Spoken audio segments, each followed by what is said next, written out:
જૂનાગઢના યાત્રાધામ ગિરનાર પર્વત પર મોટી સંખ્યામાં દિગંબર જૈન સમાજના ભાવિકો ઉમટી પડ્યા હતા।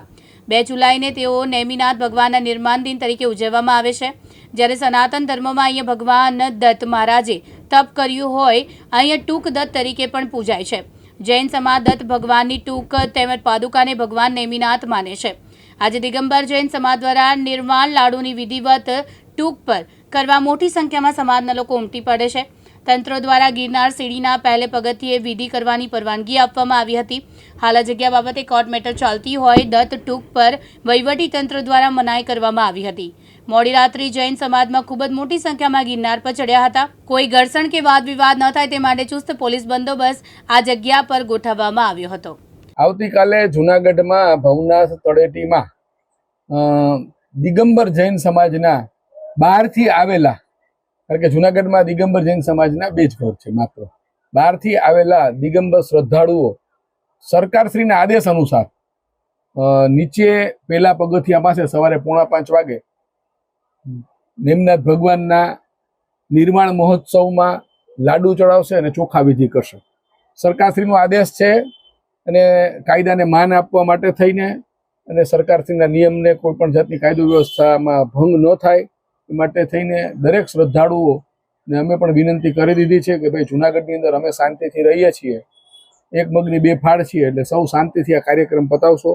અને સરકારથી કદાચ બ્યુરોક્રેસી છે આવતા વર્ષે એવો પણ આદેશ આપે કે બસ સ્ટેન્ડમાં જવાનું ને બસ સ્ટેન્ડના પગથિયા પાસે જ્યાં તમારે આ વિધિ કરવાની, ગામમાં જ ન આવવું, તળેટીએ ન આવવું, તો અમે સરકારશ્રીના આદેશને પાલન કરવા માટે બંધાયેલા છીએ, કારણ કે ભારતના બંધારણને અમે વફાદાર છીએ। એટલે આવતીકાલનો કાર્યક્રમ છે પરમાત્મા નેમનાથ ભગવાનનો નિર્વાણ દિવસ છે અને નિર્વાણ દિવસને આજે 56,000 વર્ષ ઉપર થયા છે અને દેશ વિદેશથી હજારો જૈન ભાવિકો, દિગંબર જૈન ભાવિકો આવે છે અને એ લોકોની શ્રદ્ધા અને આસ્થા એ છે કે લાડુ ચડાવવાનું અને ચોખાની વિધિ ચડાવવાની દત્ત શિખર ઉપરની છે, પણ સરકારશ્રીનો આદેશ છે કે ત્યાં લાડુ અને ચોખાની વિધિ ન કરે, એટલે પગથિયા ઉપર આવતીકાલે શાંતિથી કરવામાં આવશે। કોઈ જાતની, કોઈ જૈન છે એ અહિંસાના પૂજારી છે, કોઈ જાતનું ઘર્ષણ થવાનું નથી, કોઈ એવી ભય અફવા કે કોઈ માનતા હોય તો એ વાત ખોટી છે।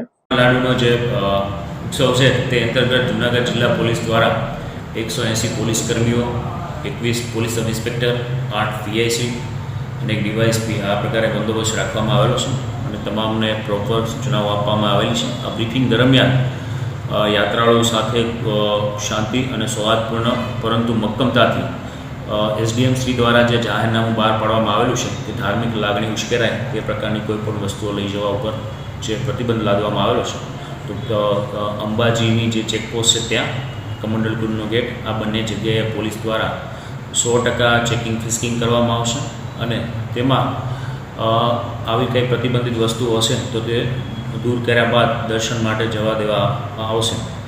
પરંતુ પોલીસ દ્વારા કાયદો અને વ્યવસ્થાનું પાલન થાય તે માટે પૂરતા પ્રમાણમાં છે એલર્ટનેસ પણ રાખવામાં આવશે। આ દરેક જગ્યાએ ગોરખનાથ, અંબાજી, આ ઉપરાંત કમંડલપુરનો ગેટ અને પાસમીટુ આ તમામ જગ્યાએ છે એ પ્રાઇવેટ વિડીયોગ્રાફર પણ રાખવામાં આવેલા છે, બોડી ઓન કેમેરા પણ રહેશે, સાથે સાથે એસઆરપીની એક કંપની પણ રાખવામાં આવેલી છે। આથી હું મીડિયાના માધ્યમથી પણ તમામને અપીલ કરું છું કે નામદાર હાઈકોર્ટની ગાઈડલાઇન મુજબ શાંતિપૂર્વક છે એ દર્શન કરવામાં આવે। જો કોઈ વાતાવરણ દોડવાનો કે અન્ય કોઈ ઇસ્યુ ઊભો કરવામાં આવશે તો તેમના વિરુદ્ધ છે કાયદેસરની કાર્યવાહી કરવામાં આવશે।